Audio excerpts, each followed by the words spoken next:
Monday night, flooding and storm surge has left unprecedented damage in parts of Brooklyn. Millions are with. Many New Yorkers tried to return to work today, but limited transit and power are expected to continue. City officials emphasize that crews are working nonstop to help life return to normal. President Obama joined Governor Chris Christie earlier in the day to survey the damage to New Jersey's coast. For those like the people I just had the chance to meet on this block and throughout New Jersey and throughout the region whose lives have been upended, my second message is, we are here for you, and we will not forget. We will follow up to make sure that you get all the help that you need until you've rebuilt. What I said yesterday, I really mean. There's got to be sorrow, and you see that, and Mr. President's seen that today, in the eyes, the faces of a lot of the folks he's met, and that sorrow is appropriate. We've suffered some loss. Luckily, we haven't suffered that much loss of life, and we thank God for that. But we have suffered losses. And this is the worst storm that I've seen in my lifetime in this state. But we cannot permit that sorrow to replace the resilience that I know all New Jerseyans have. Governor Andrew Cuomo of New York earlier today completed touring the region. He shared his impressions while discussing the state's recovery at a press conference.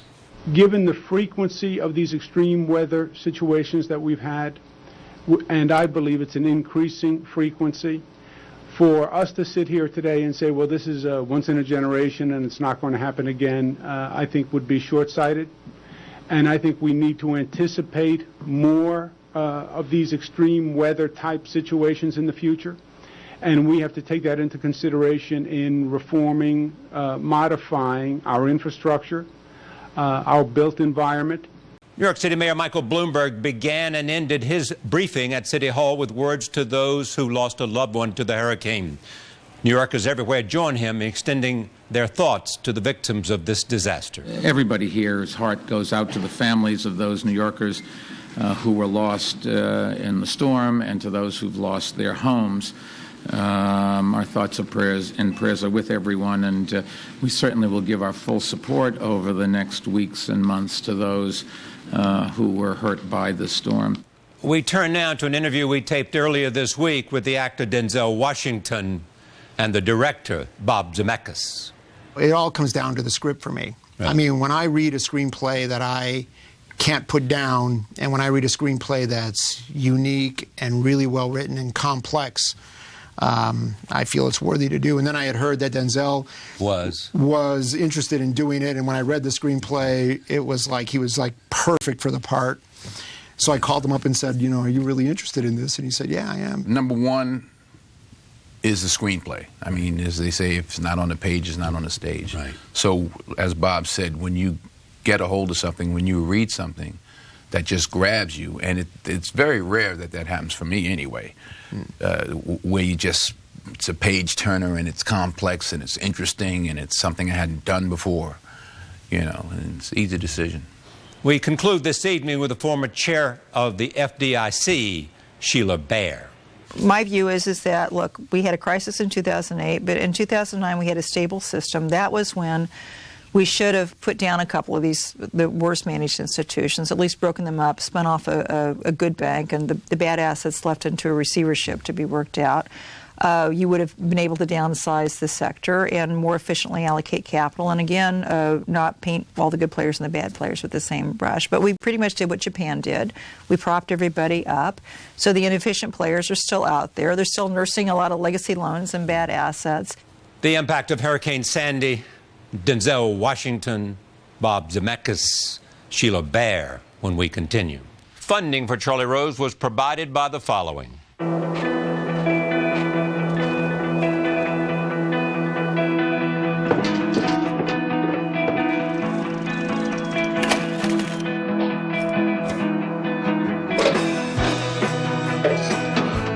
If you've had a Coke in the last 20 years, you've had a hand in giving college scholarships and support to thousands of our nation's most promising students.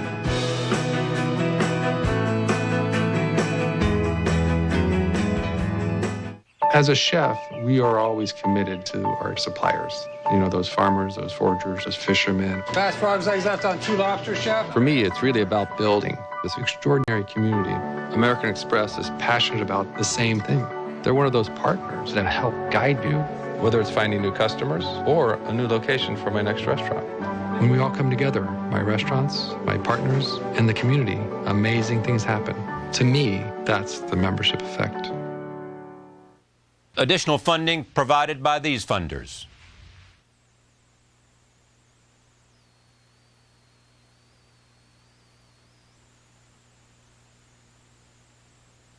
And by Bloomberg, a provider of multimedia news and information services worldwide.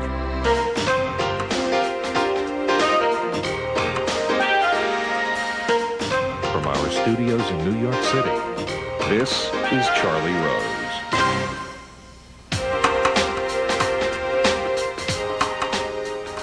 We start our program this evening, as we did yesterday, with the sights and sounds of the impact and tragedy of Hurricane Sandy. America's with you.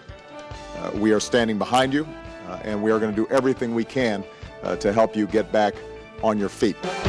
The remains of Superstorm Sandy are still causing trouble as far west as Wisconsin, but it's nothing like the damage in the Northeast. In New Jersey, 2/3 of customers remain without power. We knew it was going to be bad, but this is pretty devastating. The flooding, the destruction there is pretty severe. As you can see, there is plenty of standing water that still remains. Houses and cars we can replace. It's really not what's important at all. New York City is struggling to come to life after the storm. The seawater that came over that wall has crippled Lower Manhattan. The amount of outages that we're experiencing are literally unprecedented. The worst thing that happened to this city, certainly since 9/11. There was a devastating fire on the Rockaway Peninsula. More than 100 homes destroyed. The whole family lost everything. Will you rebuild here? We have to. There's nowhere else to go. The storm has caused nearly 20,000 flight cancellations. This is a ghost town. I've never experienced an airport with nobody here. Thanks to Superstorm Sandy, this massive construction crane partially collapsed. It is still dangling above Midtown Manhattan. When's the last time you saw a storm this bad? I haven't. Romney's been trying to walk this fine line between maintaining a public presence while the East Coast was getting battered by Hurricane Sandy. I'm with Governor Christie on one thing. It is very difficult to think about these polls right now when you look at the pictures that we've just been seeing. We'll rebuild it. No question in my mind, we'll rebuild it. But for those of us who are my age, it won't be the same. And action! Flight is Robert Zemeckis' new movie. It stars Denzel Washington as an alcoholic airline pilot who miraculously lands his plane after a mid-air disaster. Here is the trailer for the film. Good morning, Trina. Good morning, Captain Whitaker. Here's a manifest with 102 souls on board. Let's get them tucked in. We're ready to push.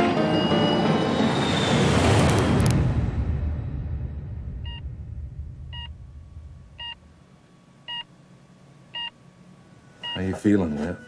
Looked like you pulled some kind of move up there, man. You saved a lot of lives. We are in a dive. I have no control on my side. We going down. Everybody in brace positions. The way you landed that plane was nothing short of a miracle. Listen to me. Trim us nose down. The plane fell apart at 30,000 feet. We're gonna roll it. What do you mean roll it? Ready? Here we go.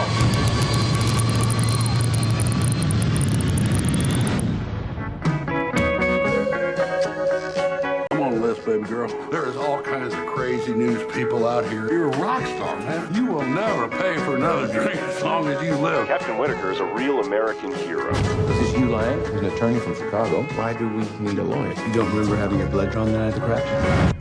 You had alcohol in your system. That could be life in prison.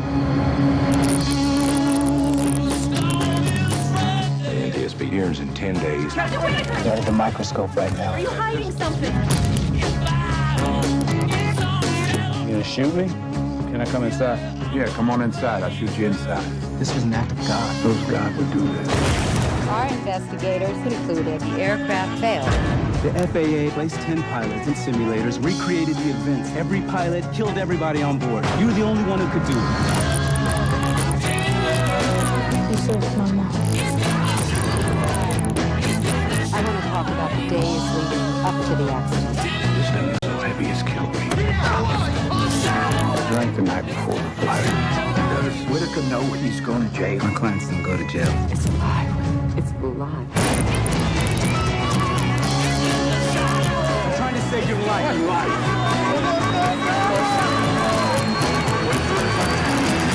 No one could have landed that plane like I did.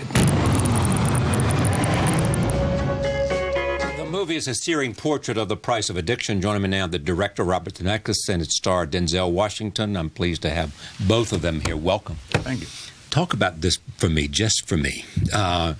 What's the dynamic of a plane which is going to crash because, let's assume, a mechanical failure of something, and you flip it upside down, and that's what saves the plane? Bob's the expert. Yeah. Well, what happened in our fictional story is that the elevator got frozen in a pitch down position. Right. So in the last ditch effort, because our character, we felt, could do this because he was a Navy fighter pilot. There's no doubt he's a good pilot. He understood that what he had to do is he had to stop the dive. Right. So by inverting the plane, he inverts the surface that's stuck, and it makes the plane go up. A Navy pilot would know that, or a fighter pilot. Yeah, a fighter pilot would know that. And of course, when we talked to our experts, they said, yeah, that would be a last-ditch effort. And then they said, but of course, the engines wouldn't run for very long. And we said, good, we'll put that in the movie. So why this film for you? Why Flight? It all comes down to the script for me. Right. I mean, when I read a screenplay that I can't put down, and when I read a screenplay that's unique and really well written and complex, I feel it's worthy to do. And then I had heard that Denzel was interested in doing it, and when I read the screenplay, it was like he was like perfect for the part. So I called him up and said, are you really interested in this? And he said, yeah, I am. And so if I get a good director. When they called me and said Bob Zemeckis, I said what? What? Yeah. When did we start? Did you really? Yeah. Yes, I did. Mm-hmm. So who you're working with as a director makes a big difference.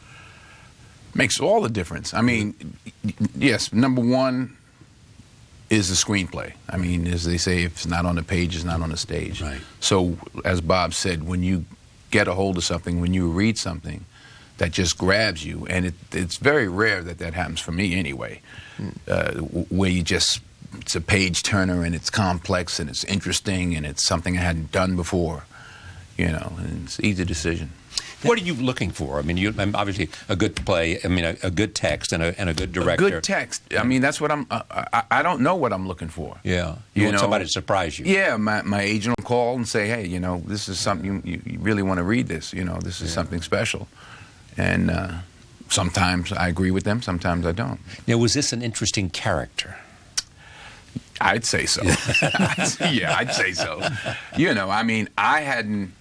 I mean, there've been films about people with addiction issues, but I had never done one, and for him to be a pilot on top of that, and be able to fly, and to be considered a hero over here when he's really not, and he knows. It just had a lot of elements and a lot of truth, I think.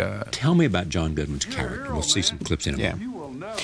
Well, what's interesting is he's like Denzel's character's only friend, which is, and when we were talking about who we're going to cast in this part, the thing that Denzel and I kept saying is that it's got to be somebody we can believe would be Whip's friend. Yeah. And, but, John he's just, he's a great actor with impeccable comedy timing. And I always saw great humor in those scenes. And so we always knew we needed somebody who was going to be able to just naturally bring that to the part. Denzel described him as a scene stealer. Yeah. Well, I guess you can say that. Yeah, I mean, and you can't steal scenes if you aren't any good. Yeah, exactly. That's right. So he's very, very good. Yeah. Very, very good. Roll tape. This is the first scene. This is Denzel getting ready for takeoff. Take a look. As pilot. We've flown together before? I don't think so, sir. You sure?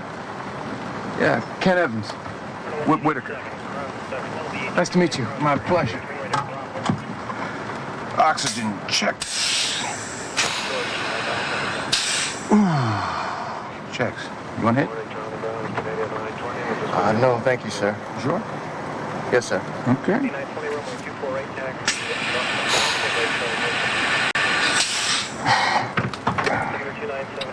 How you feeling today, sir? A little tired. Quick turnaround for me, 10 turns in 3 days. Off tomorrow. Here's your coffee. Oh, thank you. And your aspirin. Thank you. And the manifest with 102 souls on board. Thank you, thank you, thank you. Let's get them tucked in. We're ready to push. You got it. This young pilot here is saying what to himself as you turn. You know what he's got. You want to hit? Yeah, you want to hit? That's right. He's saying, "Who is this? Where am I going?" That's here? right. You know why? What was going to happen to this? Are you telling us a story about addiction too? There's obviously an addiction element, and we wanted to present that in a way that wasn't at all, preachy or moralizing in any way, shape, or form. But when I first read the script, I always thought the substance abuse that Whip did in the piece was a symptom of a bigger problem, deeper problem. I didn't think his issues were caused by it. I just think that he had he was just detached from everyone in the world, and he used that for relief. Does he work differently than other directors you've worked with? I suppose so. I mean, to me, the main thing for me working with the director is to be able to trust them. If I trust the director, then I feel like I can do anything and not feel, judged or whatever. And Bob made it very easy. I mean, I don't even remember him, which is really the best part. He's busy, he's doing his thing, and I'd ask him, I'm like, Bob, we got it? He says, I'm good, I'm happy. I'd ask because you don't know. But you ask, you want to make sure they got it. Well, you like I said, if you want to trust someone, and when you trust them, then you... And you want them to tell you the truth. You don't want them to just be in awe of Denzel Washington. Well, yeah, I guess. But, I would ask. I'd say, how you feel? Yeah. You good? And he says, yeah, I'm good. Now, does having a good actor with all that he's done give you limitless possibilities you might not otherwise have if you didn't have confidence and trust? Oh yeah, absolutely. I mean, what happened? I mean, what was great working with Denzel is that every single choice that he made was great. Yeah. So for me, it was. Yeah. See, that's an interesting thing to me because we were talking about creativity here the other day, and whether it's a painter or whether it's an actor, creativity is about making choices. You're going to play this way or that way. You're going to do this or that, You're going to be louder or quieter, that kind of thing. But not necessarily conscious choices. Van Gogh just adds more paint. Yeah. He doesn't go, no, I think I need 2.2 ounces. Yeah, he doesn't ask the question, but he knows. Not to say I'm comparing myself to Van Gogh, but I don't know half the time. That's why I have to trust the director I'm working with, because I'm not sure either. I'm just putting it out there. Yeah. I'll get a feeling or an instinct or a rhythm, and I'll keep pushing it. Like there's one scene where I end up falling on the table. Yeah. I think I did an extra 15 minutes. I was like, well, where's the part when I fell on the floor? But he didn't use that part. Yeah. But the more I saw the film, the story was already told. He was deep in it. He was a 10 in terms of being drunk. Right. And it was sad, pathetic. When you looked at the first cut he showed you, were there things in which you thought, oh my God, man, I can't believe he took this out. This was my best moment. Or, go ahead. Go ahead. No, go ahead. Or, he edited that in a way that I never imagined could turn it into what it did. I saw the film about 6 times before I saw the film. Really? Yeah, the first time I saw it, I was just, I don't know what I was. I was stunned. It's like it was almost too personal. It was like... There was something about it that I just couldn't deal with it, actually. He had trouble even getting me to do the looping. I'm like, I'm not going back in there. I'm not going back in there. What do you mean? Well, I let it hang out, no pun intended, right. in this film, and it wasn't cute. It wasn't. It was just raw, and it just affected me. I didn't expect. I knew what I had done. I hadn't seen the film all put together, obviously. but seeing the whole film and what's the young man with the cancer? Oh, James Badge-Dale. Yeah, brilliant. Yeah. Brilliant. Just seeing it, it just started piling up on me. So it took me a couple of 3 times to see it before I could start going. Before I started going, oh, my nose looks too big there, or something like that. In fact, the screening we had in L.A. the other day was the first time I had seen the film with an audience, and I had no intention of staying, and I stayed the whole movie. And how was the experience different than you might have imagined? More laughter than I imagined. Oh. Yeah, there was more. I don't know if people were nervous or after the big crash scene, maybe they need relief or I don't know, but there was more. You know, I mean, I let my backside hang out. Yeah, I saw that. That alone is enough to make me cry. Oh, God. Like when my mother sees this. I actually thought of that for a moment. I said, but you know, that steeps it in reality. Sure. Yeah, that's when you go, hey, they're going for it. Right. This is not it's not a movie star. And that's what happens with a hospital guy. That's what happens. No, but I mean, this is a serious point. I mean, you were prepared to let it go there and say, this is, as you started to say, this is what happens when an actor's prepared to. Well, I could have easily had on underwear and said, I'm not doing that, Bob. But I went for Denzel Washington or whatever. Yeah. You didn't go there. I won't do it again. That's fine. He will do it again. If the part demands it, he will. I know that for sure. Part demands. Yeah. But I mean, in other ways, you felt a bit exposed here in terms of. I don't know if it was me personally exposed, but it was just a raw feeling I got from it. It was emotional. It was very emotional to watch and to see all the way through, and you know, because it touches on so many areas. You know, relationships with your wife or ex-wife, right?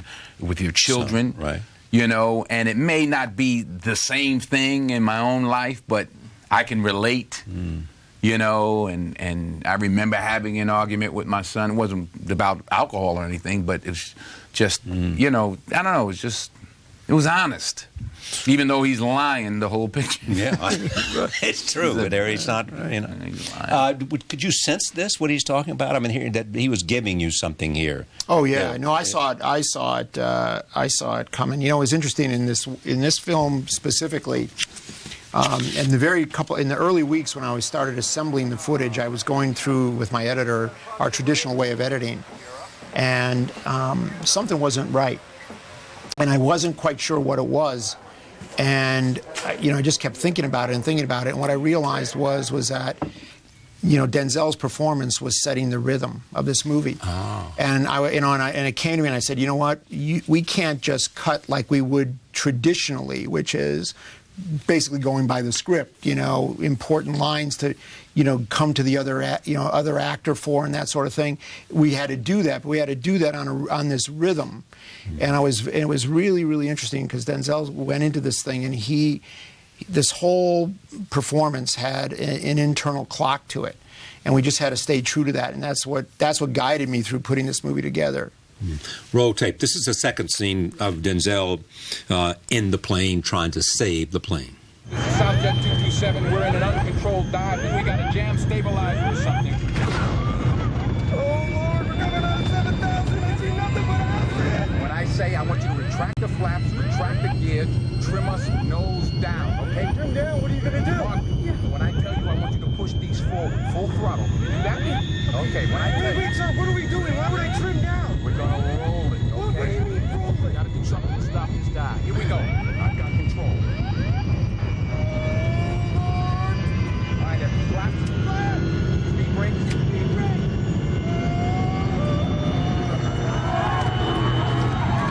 Margaret, power.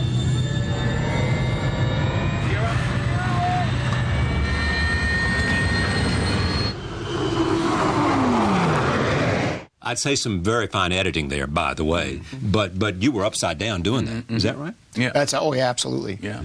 Oh yeah, everybody. We hung. We built the cockpit and the cabin on a gimbal to hang everybody. Otherwise, it just wouldn't have looked real. Yeah. What was the hardest part about this film for you? Actually, I guess the most time-consuming was doing that action stuff. There wasn't anything really hard. I was nervous about having a minimal amount of days to do it because we really did this on a short schedule, and I knew when you're on a short schedule, if you're not careful, performance can suffer because you have to move on, you have to move. But I had such a great cast, everybody stepped up, and as I got halfway through the movie, I felt we were going to be okay. Everybody was going to get it done.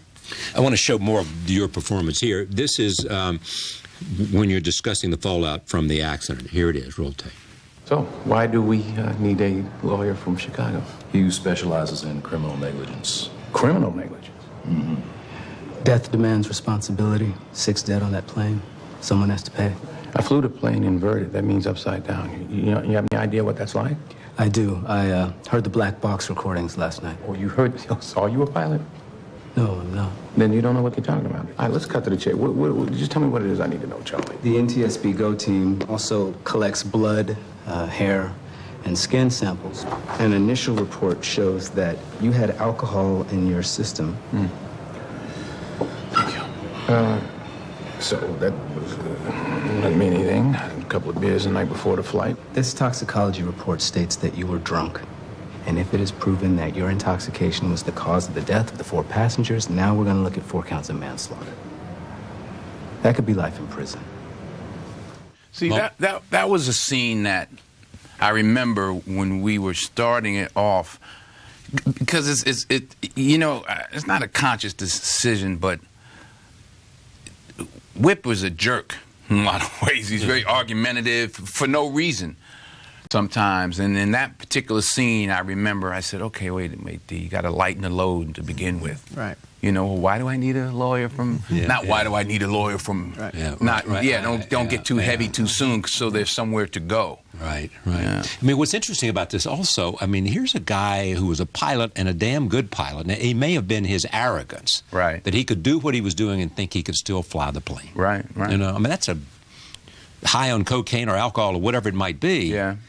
Staying up all night with that, and then you come to fly a plane the next day. That's a high level of arrogance and confidence at the same time. Yep. And addiction. Because it didn't start off with 20 vodkas. Yeah. It probably started off legitimate. 2 beers with your 8 or 10 hour, whatever you're, and the next thing you know, I have one more. Well, 9 hours, hey, what are you doing? Right. I'll call you. I'm coming over. What are you doing? You still up? Okay. Now it's 7 hours. Take a hit of this, then we'll be fine. And then it's the alarm. You got to get up. Then you got to get up. Yeah. And he's gotten away with it before. Right. I'm sure many times, hopefully not to this extent, right? Yeah. But he's gotten away with it before. So. Right. That's probably what happens when we see them drunk driving and in accidents. Probably. They've been driving drunk for many times and never had an accident. Right. I've worked with actors that will remain nameless, who I remember 1 year ago, he started off with coke, and then you'd see him get tight in the course of the day, and then he'd get his clear drink, his vodka, which would smooth him out. Then he was happy-go-lucky in the afternoon, but the thing was, he wasn't really that good, but he thought he was. He thought he was. Back in the 80s, I did a movie called For Queen and Country. And me and I forgot the young actor, we tried to have a drink in the scene. We're gonna drink in the scene because he's about drinking in the scene, and it was cold. We were in London, it was freezing. Yeah. So we have a couple of whatever it was, scotches or something, and we're thinking we're great now. We're thinking we're doing, and the director was like, cut. He's like, what are you doing? What's wrong with you? We were like, we're brilliant. We're brilliant. And he said, you're not. You're drunk. That's it for the day. Let's go home. And that taught me a lesson. I was like, you're thinking if nobody, he's probably thinking that if nobody notices that I'm doing a great job. Yeah. I got this plane in. Hey, we landed it. I beat him again. Straight to the bar. Start again tomorrow. Is there a movie you're dying to make? A story, an idea? Yeah, there's one I want to do. There was a documentary done a couple years ago called Man on Wire. Philippe Petit, snuck across the World Trade Center towers and put that wire. There was a documentary made about him. Made about him and the caper. Right. And I want to do the next chapter of that. I want to actually do that walk. I want to recreate that. I want to I want to rebuild the Twin Towers. I want to do it in 3D. That's what I want to do. You want to work in 3D? I want to put that, in the right story. Yeah, in the right story. One, yeah. And where you can put the audience up on the wire with him and show what an artist who is just got to do his art, risk his life to do this thing. This is what he does. This is what he does, and nothing's going to stop him. Better than anybody in the world. And better than anybody in the world, and it wasn't recorded.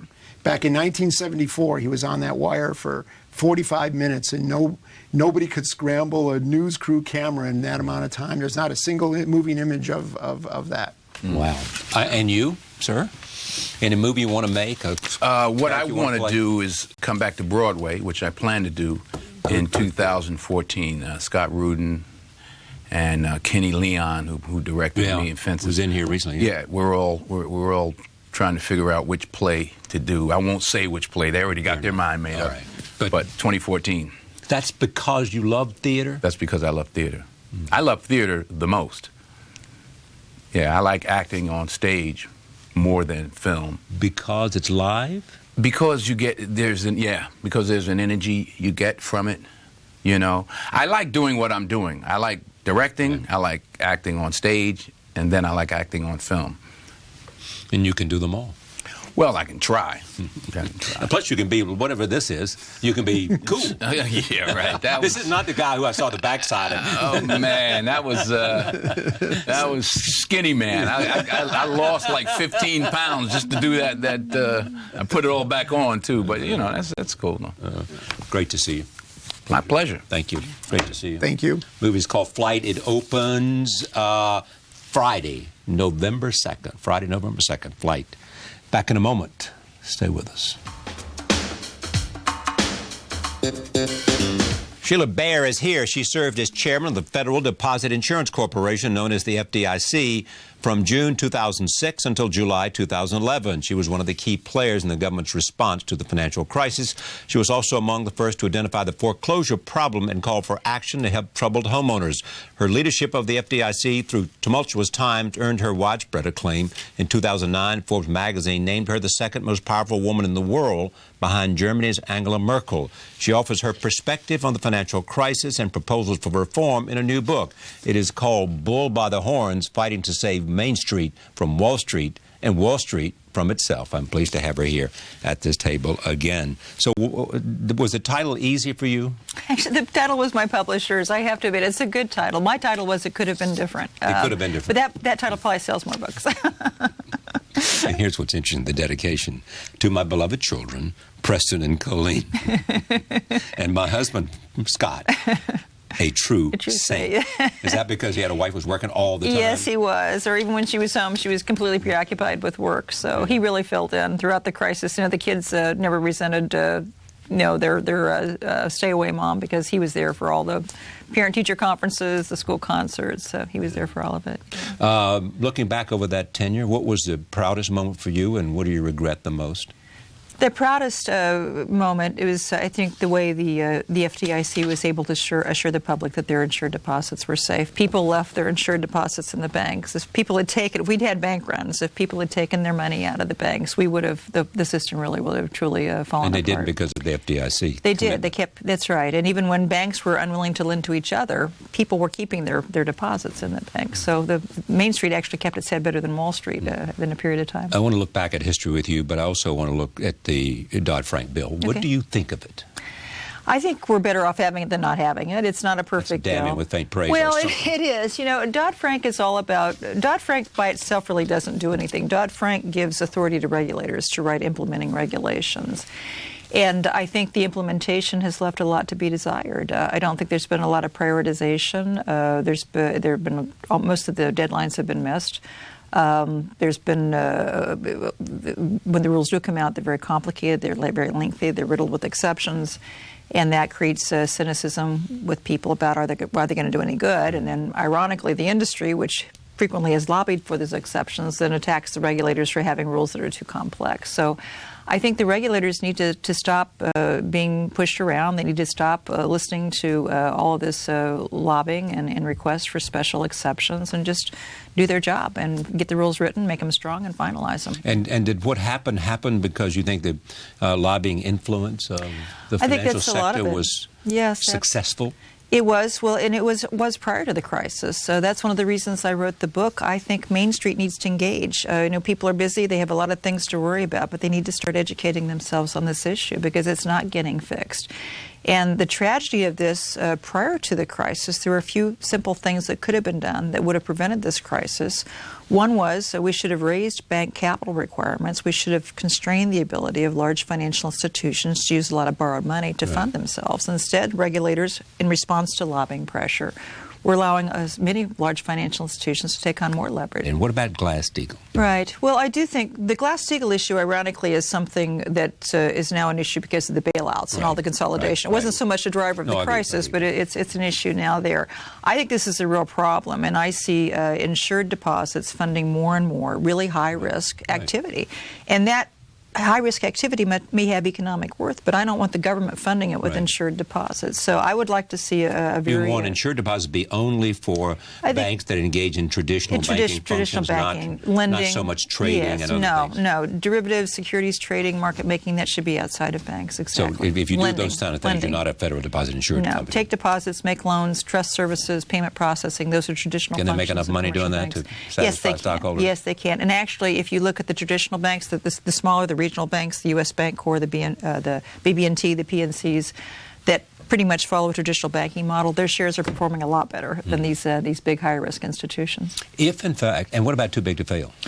Too big to fail was my priority in Dodd-Frank, and I do think that in Title II of Dodd-Frank, we were very involved in that and worked very hard to give the FDIC the authority to put all institutions, not just insured banks, but all financial institutions into a bankruptcy-like, government-controlled bankruptcy process, basically, to make sure that taxpayers never have to be on the hook again. So I think there, again, we were successful in getting the tools. Again, it's how the regulators use the tools, whether they will have the courage to use those tools. I agree that's a separate question, but I think if it was left to my former agency, I think they absolutely would use them.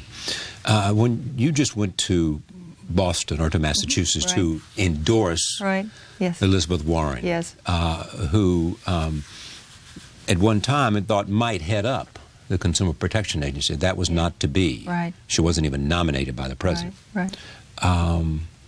Why did you endorse her? Not that you shouldn't have, but why? No, sure. She's my friend, and I worked with her a lot. She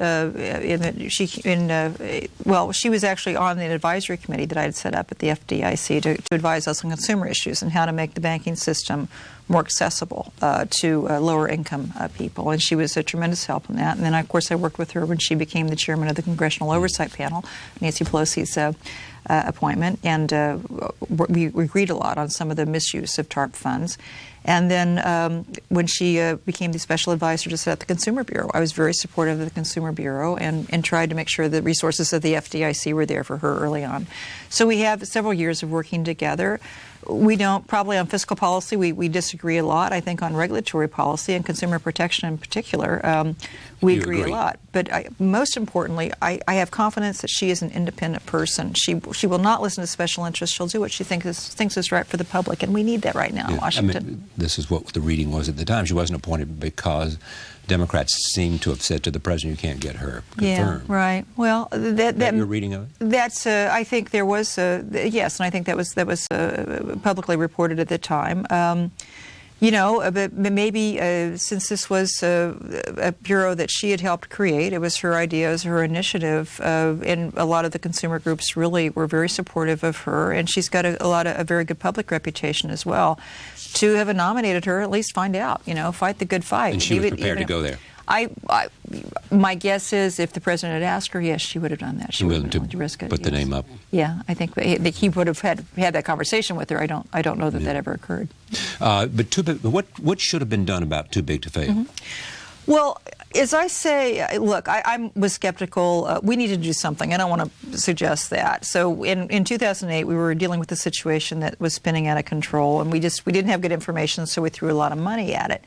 But I do think this created tremendous moral hazard. I'm glad that it made money on a cash flow basis. But if you look at the subsidy value of all those generous government guarantees and loans and cheap capital, I mean, the market would have demanded much higher cost from these banks than the government was providing. So the subsidy values were tremendous. And the moral hazard, as I say, you know, and we bailed out everybody pretty much. Lehman and Lehman went down, but everybody else got bailed out, and there were a lot of hand slapping, but no real accountability. Didn't do much to fire managers, replace boards. So, you know, what kind of signals does this send? And the well-managed banks were painted with the same brush as the mismanaged banks. And so what kind of a signal does that send to them? You know, why bother if you're just going to get bailed out no matter how stupid you are?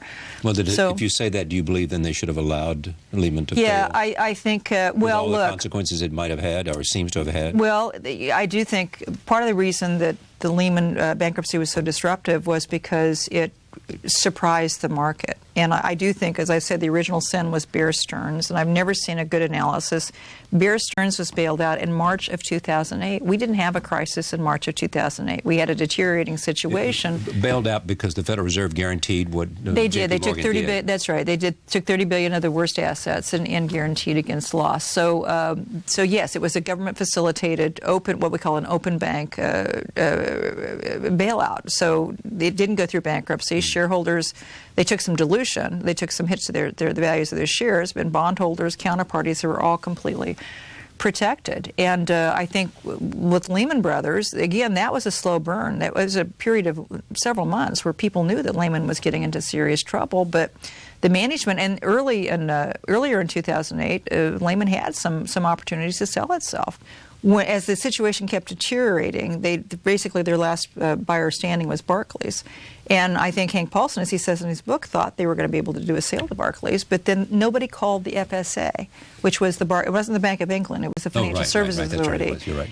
And nobody called them and said, you know, nobody called them earlier, so they waited until the Friday before the weekend they wanted to do the transaction and said, you know, will you approve this? And Colin McCarthy said, no, he couldn't. He didn't have time. So I do think, you know, look, this is why you need a process. This is why you need rules. This is why you need an agency which is devoted to doing this kind of activity. Because if you're doing it ad hoc, you surprise the market, you confuse the market, and I think the market was surprised when they let Lehman go to bankruptcy. On the issue of capital requirements, too, which comes out of all this, too, capital requirements, do you have a level that you think is appropriate? Yeah. Because, as you know, banks say, you know, if the capital requirement is too high, then we can't grow and we can't do what we some of them we don't want them to grow. So that, with the biggest ones, maybe, you know, that would be an advantage, not a disadvantage, by constraining growth. Not to grow. Right. You know. So I suggest in my book an 8% leverage ratio, tangible common equity to total non-risk-weighted assets. 8% for anybody above $50 billion. For the mega banks, probably you could go easily higher than that. Where do you think the economic recovery is? Yeah. Well, I think it's sluggish. I'm glad to see unemployment improving, but those are not high-paying jobs. They're not high-quality jobs. There's a lot of temporary work. It's still, you know, a lot of the improvement is still being driven by people getting discouraged. So it disappoints me, and I do think that there is a connection between the sluggish economic recovery and the bailout policies we pursued, especially in 2009. What's the connection? The connection is that we had a bloated financial sector. Financial services had just gotten too big. Too huge a sector. The sector had become too large a percentage of the total economy. That's exactly right. So my view is that, look, we had a crisis in 2008, but in 2009 we had a stable system. That was when we should have put down a couple of the worst managed institutions, at least broken them up, spun off a good bank, and the bad assets left into a receivership to be worked out. You would have been able to downsize the sector and more efficiently allocate capital, and again, not paint all the good players and the bad players with the same brush. But we pretty much did what Japan did. We propped everybody up. So the inefficient players are still out there. They're still nursing a lot of legacy loans and bad assets. They're slowly recovering. Toxic assets have never been... They've never really been dealt with. No, they've not. The mortgages are a prime example. They have you know, it's hard to rip off that Band-Aid and take the losses on the loans and get them restructured, and we fought and fought for that. We can never get a comprehensive program. But I do think that's one of the reasons the economy is sluggish now. It was only 2012 when we finally started the banks really increasing their loan balances again. And I think that's another problem with the bailouts, this idea that if you just make all the banks fat and profitable again, it's going to take care of the rest of the economy. It doesn't really work out that way. So you're not happy with the TARP program, which everybody seems to view as a success for the most part. Well, how do you define success? You know, if we didn't go over the cliff in 2008. You didn't go over the cliff, and a lot of those loans have been paid back. That's how you define it. On a cash flow basis, the TARP investments have made money. All the government programs have made money. Right. If you look at it from a subsidy standpoint, so in other words, if Citi paid 5% dividend on their TARP capital, if they'd had to go to the market, what would they've had to pay? I mean, the subsidy value is quite substantial, and it will never turn a profit on that basis. The financial structure was so bad that the interest rates would have been so high. It would have probably been infinity. So I think people differ on how they measure costs, and I think. Again, on a subsidy basis, if you looked at subsidies, they would not have made money. So there is this. Whenever I read about you during that time, or whenever I talked to you, whenever I sat next to you at some event, the central thing I said about Sheila Bair is that she does not think they are dealing with the housing crisis. And if they don't deal with the housing crisis... You're not going to deal with the problem. You're not going to deal with the problem. Yeah, that's right. And as Warren Buffett has said, until housing is back on track, you will not have a recovery because it's not just construction; it's so many other things. It's the carpet industry, it's this industry, that industry. Right. Until you take care of that. Now, two questions. Please. The failure was what? The failure of during the time of the trying to do something about an economic system that was tottering. We never effectively dealt with the mortgages. We didn't pay attention. We paid attention to the banking. Well, we didn't pay attention to the mortgage. There were a couple of different things we were pushing. One was for residential mortgages in particular. Early on, we were trying to provide some type of insurance program against redefault risk as an enticement to get more investors to agree to more. We couldn't get that. We tried with the Bush people. We tried with the Obama people. They ended up doing a very limited program. I think it's submitted, and that is a mystery to me because Mr. Obama campaigned, and actually that was a pared back proposal from earlier proposals we had, which involved principal write-downs. And even John McCain, when he was campaigning, wanted to set up a government facility to buy these loans and restructure them. As you recall, that's what TARP was supposed to be about. Why do you think they were not listening to that? I think at the bottom line, the philosophy was just focus on the big banks. Focus on the big banks, make sure we have plenty of money. And Hank pretty much says this in his book, and I think the philosophy with Tim and Larry Summers was the same. They, as you'll recall, there was the original allotment of $700 billion for TARP. Right. They got $350 billion. There was another $350 they wanted to draw down.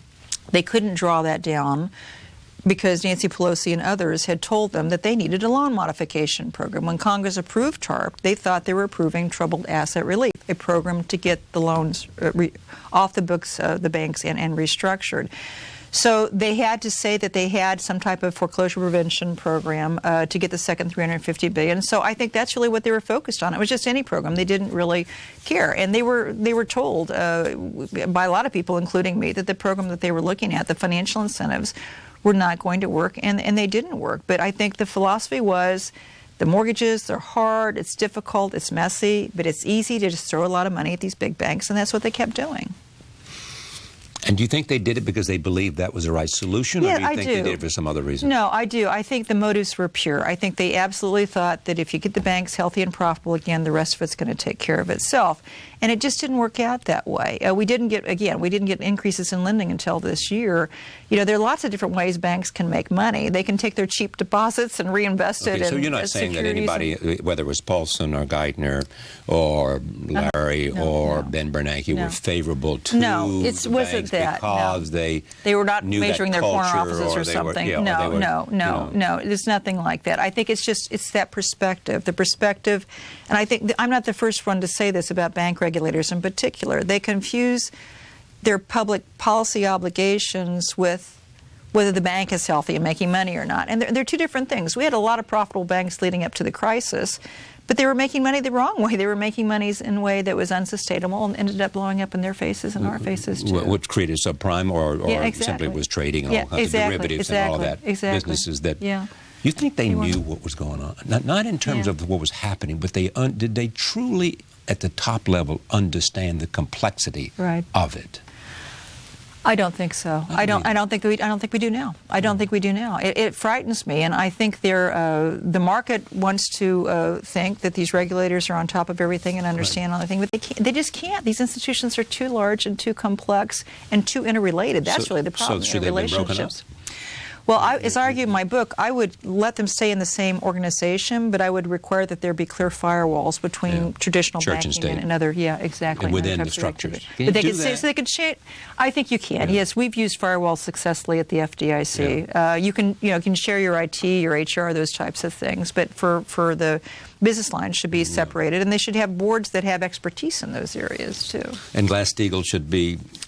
Well, Glass-Steagall is, I don't think it's going to get any traction in Congress. Right. I really don't. It's just, that's not exactly the right separation you need, is it? No, I think it's probably more nuanced than that. Exactly. And actually, yes, I think there's probably a lot of derivatives activity that Glass-Steagall would have permitted that needs to be moved out. Did you have a personality clash with any of these people? A personality clash? Personality clash. Did some of these guys think... Well, come on. I am not the kind of, listen, I like to get things done. Actually, Paulson and I got along pretty well. We butted heads a lot, but he's kind of the same kind of person. I don't want to go out and play golf with somebody for 6 months before I get something done. I just don't want to do it. I just, I want to have a meeting and present the facts and let's move forward. So You don't like golf, or you don't like people you have to play golf with? Which is it? I like golf. Okay, I'm happy to play golf with people. I just don't want to have to, I think sometimes the personality stuff and whether you like somebody or not, that should have no place. That should have no place in decision making. Can I tell you how many articles I read about tension between you and Biden or something? Yeah. Well, there was tension there, and I like to think it was just a basic philosophical clash. I think he had that very bank-centric view of making, get the banks out of this, make them profitable, get them right, and everything's going to take care of itself. Simply because he believed that's just the way he views the world. That is the way he views the world. Yes, I don't think he always did what he thought was right. But I wanted to impose pain. I wanted accountability. I wanted bondholders to take losses. It was just a fundamental difference of views. So what would you have done about Citi? Well, we had a couple of options. We had, at one point, when we were asked to do the second bailout, I had half seriously suggested that we at least think about trying to put the bank into our receivership process, and that got a nice rise out of Tim and Hank, and that didn't get very far. So, but then later when we did the PPIF structure, I was hoping to at least force Citi to sell its bad assets into a separate facility. A PPIF-like structure that would be funded by their shareholders and bondholders. When we couldn't get that, I was pushing at least for management changes, and we did get some board changes, not enough management changes. But that was, I think, look, in the sluggish performance of Citi's share price is they still have a lot of issues to work through, and they're slowly getting back to health. But this is what happens when you just prop up the bank as opposed to dealing fundamentally with their problems. Yeah. It takes forever, and they don't do a lot of new lending. They propped them up. We absolutely propped them up. Just propped them up. We'd prop them up, yes. And therefore, in the end, the propping up helped them get their financial house in order, but it didn't solve the problem that caused them to. No, and it didn't help the broader economy. It doesn't. I think their loan balances are down about $200 billion, and they would say that's a good thing. They're trying to get smaller, but. The city's not, they do some helpful things, especially with their global transaction servicers, but the banks with a lot of the legacy toxic assets, they don't do a lot of new lending. They don't go out there and take risks because they have sick balance sheets. When you get into a recession, you get into a downturn, you want healthy banks with clean balance sheets. Why do you think banks aren't lending money today? Well, there's a lot of reasons. I think there's legacy problems. I think there's legacy issues still on their balance sheets. Which banks? Some say they are, some say they're not. And some, even the healthier ones, are having the loan competition is very significant because of the economic uncertainties. You're afraid to commit new capital to new businesses or business expansion because you're not sure what's going to happen with the economy. So I think that has a chilling effect. I think monetary policy is a hindrance to lending too, and I know that's counterintuitive, but look, if you're a traditional bank, you take deposits, you make loans. That's how you make your money. And if you're only very simple, it is, and if you're only getting 3 or 4%, you get your money at one rate, and then you lend at another rate, and that's how you make your money, and that's how you do it. But if the rate that you're getting is very low on these loans, like a small business loan, you don't know what's going to happen with the economy 6 months. Why do you lend? Your attitude about markets changed at all because of what we went through in 2008? Unfortunately, I don't see a lot of difference in how the markets are functioning, and that worries me. There has been some reduction in short-term lending, but it is so is moved into centralized clearing, so that's good. That is good. Over time, we could hope it will happen faster. But unfortunately, there are a lot of things that we knew were problems pre-2008. They're still problems. The book is called "Bull by the Horns," Sheila Bair, and dedicated to her husband, the Saint Scott. Thank you for coming. Thank you. Thanks for having me. Thank you for joining us. See you next time.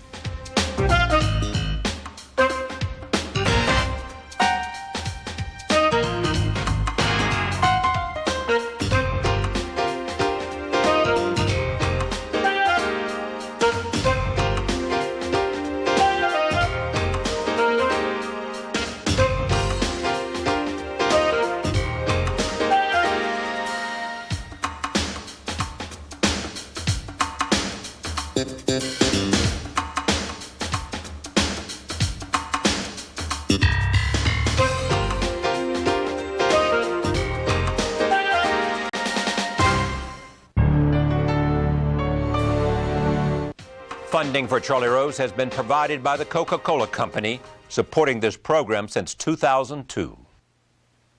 And American Express. Additional funding provided by these funders.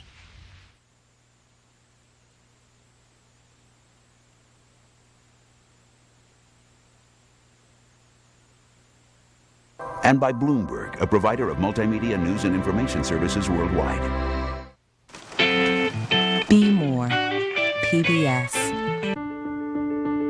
Before you vote, join America's most trusted journalists for a final in-depth look at the candidates and their plans to address the nation's most critical issues. Election 2012, What's at Stake? Friday night at 10, right here on WETA. WETA Around Town is made possible by WETA members. Hello, I'm Robert Aubrey Davis, and I'm joined by Janice Goodman and Bill Dunlap. The Corcoran Gallery of Art has been in the news lately due to its plans to sell the historic building by the White House and move elsewhere. We're certainly meditating on all of this, anybody in the art community. And Bill, for people like me who are longtime Washingtonians, multi-generation, I think like John Philip Sousa's grandfather was directing the Marine Band when this thing was built in 1869. He was. I know, and it matters. It really matters. And Mississippi was suffering under the yoke of Reconstruction. Yeah. All right. Here's the deal. This is what we know as we tape this late in the summer. The Corcoran has never had any money, but it's always been one of the most exciting, energizing places to go. The school is thriving. The gallery itself is in some trouble. The board has come to the conclusion that one of the things they have on the table is the sale of the Ernest Flagg building. We hope against hope that does not happen, but these are the options the board has been blessed with, if you will. Right. And we're going to see this play out in real time as a hell of a drama in the art world. Right, and you know, being on the staff of the Corcoran faculty, it's like having been there over 20 years, you realize like the Corcoran students, I mean, this is what I can address. The Corcoran students are such a part of the vitality of this community. I mean, you cannot go into any cultural institution in this town where you don't have a Corcoran alumni or a Corcoran student working as an intern. And you just have like all these fantastic new programs that are growing. Our programs are growing. The Book Arts program, the Masters in Art Education, the photojournalism. So we have all these really vital things that are part of the city. They are like, I was saying, it's like suddenly removing the Potomac River from the city. No, you can't remove the energy. This is like our little culture. The nation of Greece is having some financial problems, but nobody's proposed selling the Acropolis, it seems to me. And when you go down there now into the fall and see the Richard Diebenkorn exhibition there, you understand that architecture does matter. You can see these paintings in an industrial space converted, which is what so many museums are these days, the contemporary ones. But these soaring, forgiving galleries are unmatched on the East Coast. We'll share your thoughts about the Corcoran on WETA Around Town's Facebook page. Thank you so much for joining us. For more of what's going on around town, find us on Facebook and at WETA.org. Oh my goodness. Whoa. Oh my goodness. These you just don't find anymore.